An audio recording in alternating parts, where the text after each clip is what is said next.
कौन से महादेव का नाम लेना है? श्रम्भेश्वर महादेव। व्यक्ति चिड़चिड़ करता है, क्रोध करता है, गुस्सा करता है, तो महाराज शंकर भगवान का श्रम्भेश्वर महादेव का नाम लेकर 31 बेलपत्र, जिस व्यक्ति को क्रोध आता है उस व्यक्ति का स्मरण कर कर आखा चावल मतलब सेके चावल के साथ एक एक बेलपत्र 31 बेलपत्र कर कर शिव जी के शिवलिंग पर समर्पित करी जाती है, मात्र 10वीं की तिथि के लिए, केवल 10वीं, चाहे उजाला की हो चाहे अंधेरे की। कौन से महादेव का नाम लेना है?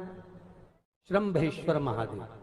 छोटे छोटे बच्चे रहते हैं, कुछ कुछ बच्चों को माता जबरदस्ती के भोजन कराती है, खिलाती है, ठोकती, मारती, खिलाती है। कुछ कुछ बच्चे ऐसे रहते हैं वो कुछ खा ही नहीं पाते, मुख में दो और वॉमिटिंग कर देते हैं, उल्टी कर देते हैं। ऐसे बच्चों के लिए या जिस व्यक्ति को भोजन पचता नहीं हो और उदर में एसिडिटी रहती हो और जलन टाइप की होती हो, उसके लिए भी श्रम्भेश्वर महादेव का स्मरण है। सुंदर व्याख्यान वर्णन किया है। श्रम्भेश्वर महादेव के ठीक सामने अर्थात भगवान शंकर के किसी भी शिवलिंग के सामने एक तांबे के लोटे में जल रख लीजिए, तो जल के अंदर 3 बेलपत्र डाल दीजिए, एक पीपल का पत्ता डाल दीजिए, शमी के 11 पत्ते कलश को छुआकर शंकर भगवान के शिवलिंग पर श्रम्भेश्वर महादेव के नाम से चढ़ा दीजिए। उस जल को उठाकर ले आइए, एक रात्रि तक घर के अंदर रखना है। उस जल को श्रम्भेश्वर महादेव का नाम लेकर जिस व्यक्ति को एसिडिटी होती हो या उदर खराब रहता हो या भोजन नहीं पचता हो या पेट से जुड़ी हुई प्रॉब्लम हो या बच्चों को भोजन कराते हैं और वो वोमिटिंग कर देते हो, ऐसे बच्चे को या भोजन नहीं भा रहा हो ऐसे व्यक्ति को उस जल को सुबेरे दोपहर शाम 3 बार श्रम्भेश्वर महादेव का नाम लेकर आचमन कराना प्रारंभ कर दो, पिलाना चालू कर दीजिए। 3 या 4 दिन पिलाओगे, अपने आप उदर में भी आनंद रहेगा, बच्चा भोजन करना भी प्रारंभ कर देगा। श्रम्भेश्वर महादेव। हम तो कई बार कहते हैं महाराज जी, अगर ऐसा लगे किसी औषधि को आप ले रहे हैं, मालूम पड़े कि औषधि आपको लग नहीं रही है, शिव महापुराण की कथा करेंगे, मान लो औषधि आपको नहीं लग रही, आपने औषधि बहुत दिनों से ले रहे हो, कोई दवाई, मान लो आप किसी भी दवाई को ग्रहण कर रहे हैं और वो औषधि लगी नहीं रही है, वो शरीर को लगी नहीं पा रही और आप ठीक ही नहीं हो पा रहे, 15 दिन हो गए, 8 दिन हो गए, बताओ, उतना की उतना ही, वही की वही लीवर, वही की वही किडनी, वही की वही स्मरण, सभी कुछ वही वही है, उतने की उतना ही।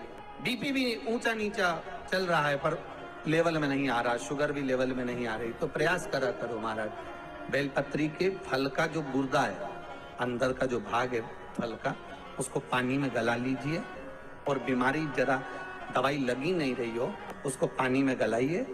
आधा घंटा पानी में, जैसे आपको सुबह मंदिर जाना है 10 बजे, तो सुबह स्नान कर कर कम से कम 6:30-7 बजे उसको पानी में गला दीजिए और उस बेले के फल का गुर्दा से गला हुआ पानी शिव जी को ले जाकर समर्पित कर दीजिए महाराज। उस पानी में से थोड़ा सा 1 चम्मच पानी शिव जी पे चढ़ा हुआ लेकर आ जाइए।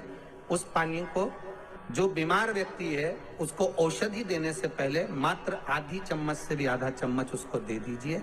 भगवान शंकर का श्री शिवाय नमस्तुभ्यम का जाप कर कर उस पानी को देने के बाद अगर आप औषधि देंगे तो ये पक्का है कि औषधि अपना कार्य करना प्रारंभ कर देगी और वो स्वस्थ होना प्रारंभ हो जाएगी। आंवले के पेड़ के नीचे शाम के समय पर जो सूर्य ढलने से लेकर, जब सूर्य ढलने लगे, सूर्य की किरणें कम होने लगे, तब से लेकर रात्रि के 7:30-8 के बीच में, सूर्य ढलने से 7:30-8 के बीच में आंवले के पेड़ के नीचे जो एक घी का दिया लगाकर कनक धारा का पाठ कर लेता है। कनक धारा की किताब बाजार में मिलती है, नहीं ला सकते, मोबाइल पे सर्च करो, कनक धारा निकल आएगी। जगत गुरु शंकराचार्य जी ने जिन पाठ को करा है, कुछ श्लोक है उसमें, 8 श्लोक, कुछ श्लोकों का पाठ, पूरा श्लोक नहीं पढ़ सकते, पूरी कनक धारा का पाठ नहीं कर सकते, तो शुरू का 1 श्लोक और आखिरी का 1 श्लोक पढ़ लीजिए